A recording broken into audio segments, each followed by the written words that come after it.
Hello, everybody. I am Lynn Streeter Childress, and I am the founding artistic director of Building Better People Productions. And I'm very excited to have my twin sister, Shara of my face, but also more on the point of why I'm doing this right now and sharing it with you.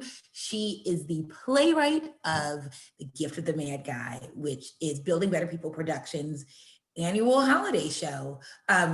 We first did it in 2016, and we have done it in some form or another every year since. And this year, this is actually the second time we've done it this calendar year of 2020. We're doing it virtually. The first time we recorded it for a group, and now we are live streaming it today at 1 p.m. Eastern Standard Time, and you will see how you can be a part of that stream in the link under this interview when I post it. But I'm just really excited to be any part of Leslie's writing catalog because she's amazing. No, it's true. It's true. When you said everybody, I of course went, everybody. Yeah. Had to. I'm sorry. Okay, sorry. That's a whole other thing. But anywho, yes. We're moms, we're Backstreet Boy fans. But anywho, but Leslie, I just wanted to thank you. People love this show, and thank you. You've done it for both public audiences where people bring their kids to it. We've done it for audiences of kids at a theater where they brought kids in for a field trip. And the last couple of times we've done it for church groups, which were mostly adults, and they loved it. And so can you talk a little bit though of why, do you remember why 4 years ago you said you would write this? Well, I think you asked me to. First of all, you said, you want to write a play? And I was like, sure. I was in the middle of writing a book, which was both funny and sad. And I was like, wouldn't it be funny to write something that was not sad or about death? So it's like, great. So, and just to say, Leslie, those of you who don't know, had a book come out this year called Black Widow. Tell me the whole title, Leslie. Black Widow, a sad, funny journey through grief for people who normally avoid books with words like journey in the title. Exactly. Yes. And that's what it's about. That's what it's about. It's about losing her husband 5 years ago. And so when I asked her, thank you for reminding me that I did, to write Gift of the Mad Guy, or what became Gift of the Mad Guy, you were in the middle of writing the book, losing your husband, which had happened the year before. Yeah. And basically you were like, it should be about generosity. And because I like a pun, I'm a TV and movie and entertainment critic by heart. So I love me a pithy reference. And I was like, what's Christmas that's cool? And I thought Mad Magi. And I thought, because everyone writes Gift of the Magi things. They've been writing takes on that forever. And I was like, Mad Guy. And then I just saw it. I saw this kid. Now, Lynn, of course, is the one that said, I want this kid, I want him to look like Angus Young from AC/DC. Because why shouldn't he? So it was like my crazy and Lynn's crazy synthesizing into a really great show, which I think, honestly, all of us are Jack. Jack, if you haven't seen the show, is a kid who likes getting stuff. And unlike most of us, he has no chill about even pretending that he doesn't like getting stuff. And he doesn't particularly like giving anything at all. And he's very honest about it. So the mind tricks that the narrator plays on him to say, if you give something to people, you'll get a bigger gift. He's thinking literally, I give you an Xbox, I get the biggest Xbox in the world. What he learns, and I won't give it away, but he learns about a gift that is so much more important.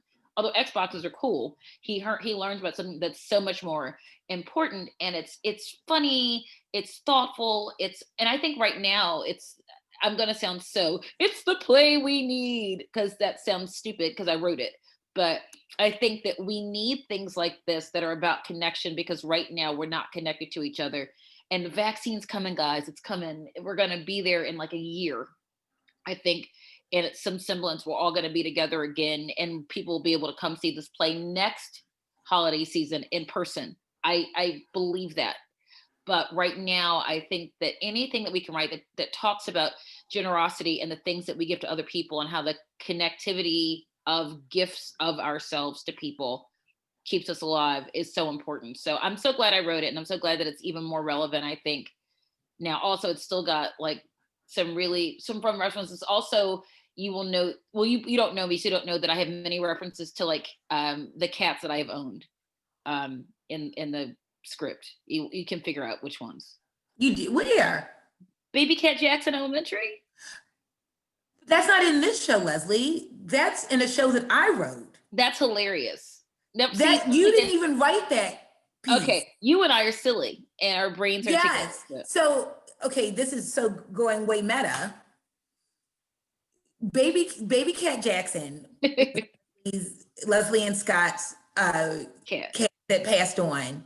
I put Baby Cat Jackson Elementary in a show that I wrote. Leslie didn't write that show. But it seems like I did. I wrote that show. But can I tell you this about Mad Guy? Yes. I actually thought, oh, we need to produce something this year that I didn't write. And I realized, oh, wait a minute, I didn't write this.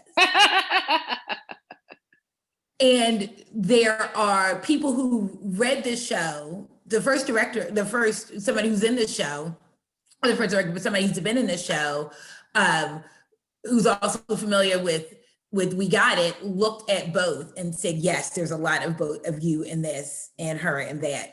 Which so is basically twins. We're like the Parent Trap, except our parents aren't evil monsters who separated us at birth.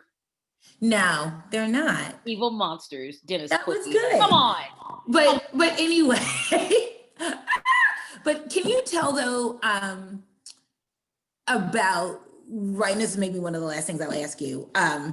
One of the, or maybe not. Can you tell me though about, this was your first thing writing though, specifically for kids as an adult, right? When you a kid, you wrote stuff for kids, which is actually always because I was a kid, smart, because you were a kid. But this was the first thing that you had written. This is your first play, right? Yes. First play that was ever produced. I wrote plays and stuff as projects and stuff in school or whatever. I did that, but the first thing that's ever been produced, yes. Okay, and what was that experience like? So when you wrote this, when you wrote Gift of the Mad Guy, you were writing your story, your book about your husband, which is for adults, and you always will be, but you were currently working as a journalist, which you've been for 1,000 years. And so what was the approach of writing a show for kids? Well, I think a lot of it is, there's so much, you and I being Gen Xers grew up with art and culture that was written by adults for kids, but also with adults who were watching it with them in mind. So our parents enjoyed watching Sesame Street. You know, our parents, there's some things like Peppa Pig is not my jam. It's not written for adults. It's written strictly for kids. But then you have some things like Bugs Bunny or, you know, whatever, that there's references and things. So I was like, let's write something, and I'm silly at heart. Let's write something that's silly and that's meaningful, and that maybe doesn't use some of the language that I would use for the things that I used for adults, but also that's not boring. Kids aren't stupid. Kids are funny and curious. And I didn't want to write above their heads, but I didn't think that you're doing that just by saying, listen, here's something that's quick and it moves fast and it understands that kids are, I wanted to write Jack as someone who was a little jerk, but also he was human and there were reasons that he felt that way. And he was connected to his friends and his grandma and to cats and fluffy puppies or whatever. And I wanted to do that because Lynn knows one of my pet peeves about media for children are things where children are allowed to be jerks. And I'm sorry, hold on. While life goes on, I was just having a side conversation with my husband as he walked down. So if people see me going, oh, that's it. It's because I was having a side conversation. Okay, go ahead. That I don't like television shows. Like there was this whole like weird 2000s thread on like Disney where kids were allowed to be brats unchecked and it was supposed to be funny. And so I didn't want him to be that. I wanted it, but I didn't want it to be like some old soupy and nothing's wrong with our gang, but I didn't want it to be like that either. So I wanted to be myself, which is a little arch, a little sarcastic, but kids are too, but I also wanted it to be there's a reason that we're doing this. There's a lesson here. And that's the lesson and mission of building better people. And I was so excited with under those parameters, you know, about what it is your mission is, but to also make it funny because that's just what I do. I think I'm funny. There's people reading this probably going, she thinks she's funny. There was a review of my book.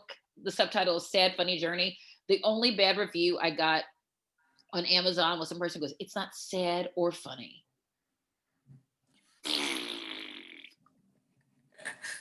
The Washington Post says otherwise, but okay. Anyway. Okay, you're hilarious. Back to this, but that's funny. It's true.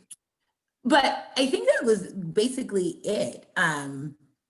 I'm so excited that people get to see this and that more people get to see this in a different way. You know, it's a 2-actor show and we're each doing it, myself and Amna Gecko, who is the other actor in the show, from our homes.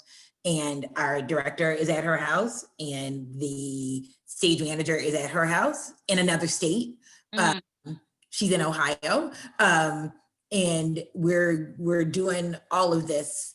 And this is a different way of doing it, but I'm very excited that we get to do this. And I thank you for talking to me. And I'm pleased as punch always to do anything that has to do with you, period. But I would say thank you, person I never see. I spent an entire weekend with last weekend, and then I'm probably going to see tomorrow. Exactly. But yeah, safely in mask. Safely in mask. Apart. Literally 6 feet apart. In that kitchen with my mask on. Right. Because just because we share identical DNA does not mean that we cannot. And like I said, I'm hoping that next year, like I said, that you get to see Building Better People Productions in person, up close, safely, in a way that benefits both you and your family and the kids that you know and the kid that's inside you, but you do it without making people sick. And I can't wait for Lynn to be able to give us, because what she does is really important. And I'm so thrilled to be a part of it. Awesome. Thank you so much. Don't go yet. I'm just going to start recording. Okay. All right. Thanks, everybody. Bye-bye.